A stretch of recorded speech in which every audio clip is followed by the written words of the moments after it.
नमस्कार दोस्तों, मैं डॉक्टर अंजलि पटेल। आज हम बात करेंगे हेमरॉइड्स के बारे में। पिछले वीडियो में हमने कॉन्स्टिपेशन की बात करी थी। कॉन्स्टिपेशन चूंकि बहुत बड़ा कारण होता है हेमरॉइड्स का, तो आज हम हेमरॉइड के बारे में बात कर लेते हैं। हेमरॉइड्स होता क्या है?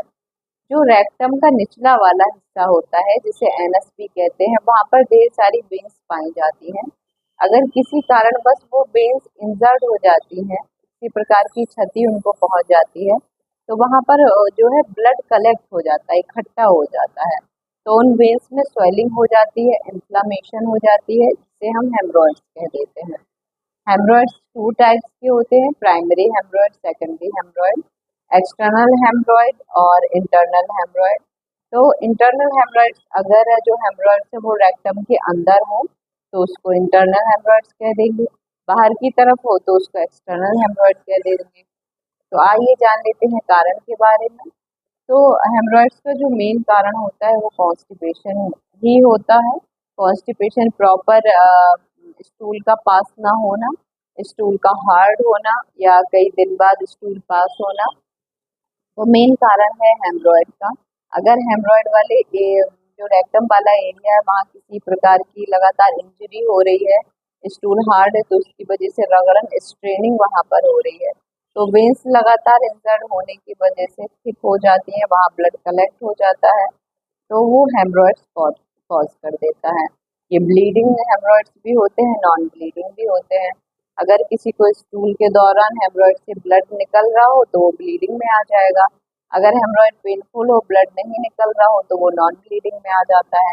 हेमरॉइड्स में जो एनस वाला एरिया है उसमें बहुत सीवियर इंचिंग भी कई बार मिलती है, बर्निंग भी मिलती है, ब्लीडिंग भी मिलती है, डिस्कम्फर्ट भी मिलता है, और इसके साथ साथ जलन भी मिलेगी, स्वेलिंग भी मिल जाती है। तो कॉजेज में मेनली इसका है कि डाइट बैलेंस का रहता है। जो लोग कम पानी पीते हैं उनमें मेनली कॉन्स्टिपेशन कॉज हो जाता है। तो सबसे पहले अपने पानी को कम से कम दिन में 2.5 से 3 लीटर पानी हो जाना चाहिए। जो लोग इतना पानी अपना कंप्लीट करते हैं तो उनको कॉन्स्टिपेशन नहीं रहता।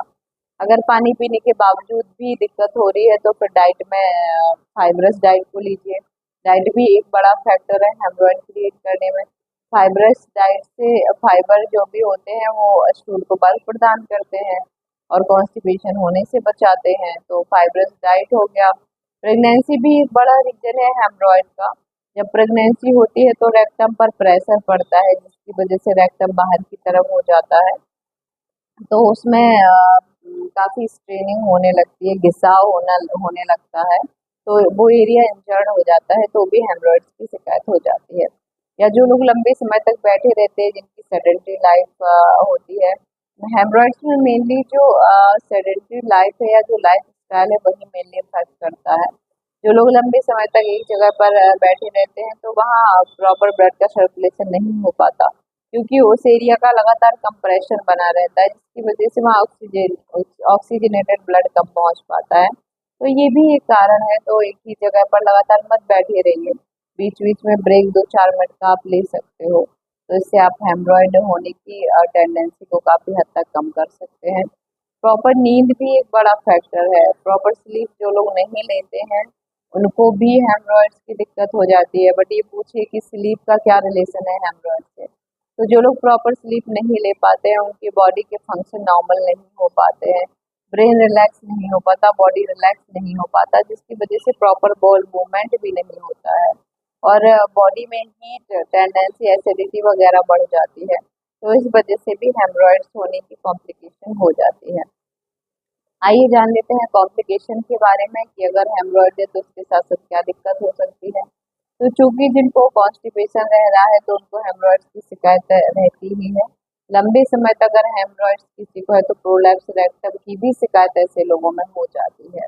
अगर बहुत ज़्यादा ब्लीडिंग है हेमरॉइड्स में तो एनीमिया की भी शिकार आप हो सकते हो। इसीलिए हेमरॉइड्स को ट्रीट होना बहुत ज़रूरी है। सबसे पहले अपनी लाइफ स्टाइल को मेंटेन करिए, इसके बाद ढेर सारा पानी पीजिए, फाइब्रस डाइट को लीजिए, प्रॉपर नींद लीजिए। इसके बाद फिजिकल एक्सरसाइज भी बहुत हेल्प करती है। फिजिकल एक्सरसाइज करने, अगर बहुत हैवी एक्सरसाइज ना करें तो थोड़ा मोड़ा हल्की फुल्की एक्सरसाइज आप कर सकते हो। इससे प्रॉपर ब्लड सर्कुलेशन भी बॉडी में कंटिन्यू रहता है। इसके साथ साथ हेमरॉइड कॉन्स्टिपेशन नहीं आपको होगा, तो जिसकी वजह से आप हेमरॉइड से बच सकते हैं। आइए जान लेते हैं कुछ होम्योपैथिक मेडिसिन के बारे में। अगर किसी को हेमरॉइड्स की प्रॉब्लम है, हेमरॉइड्स बहुत पेनफुल है, जैसे पेशेंट आते हैं हमारे पास, कहते हैं मैम कई गुच्छे हैं हेमरॉइड्स के पर ब्लीडिंग नहीं हो रही है और पेन है, ईचिंग है, ऐसी दिक्कत हो जिन्हें लंबे समय तक बैठना हो, तो ऐसे पेशेंट S+30 को 2-2 बूंद सुबह दोपहर शाम लें, उनको आराम मिलेगा। नेक्स्ट मेडिसिन नक्सवाम का भी बहुत अच्छी मेडिसिन है एज ए पीपल्स के लिए जिनकी सेडेंटरी लाइफ है, जो लंबे समय तक बैठे रहते हैं, बैठकर उनको काम करना रहता है और जिनको सीवियर कॉन्स्टिपेशन भी रहता है।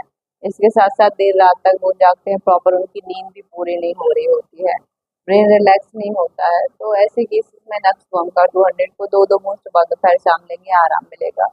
हमारी नेक्स्ट मेडिसिन है रटैनिया। रटैनिया बहुत अच्छी मेडिसिन है पेनफुल हेमरॉइड्स के लिए, जिनको पिंचिंग पेन हो रहा हो, चुभन हो रहा हो, चुभन वाला दर्द हो, इसके साथ साथ ब्लीडिंग भी हो, ब्लड भी आ रहा हो एनस से, पॉटी के रास्ते से, तो ऐसे पेशेंट जो है रटैनिया क्योंकि 20-20 बूंद सुबह दोपहर शाम लेंगे तो उनको आराम मिलेगा।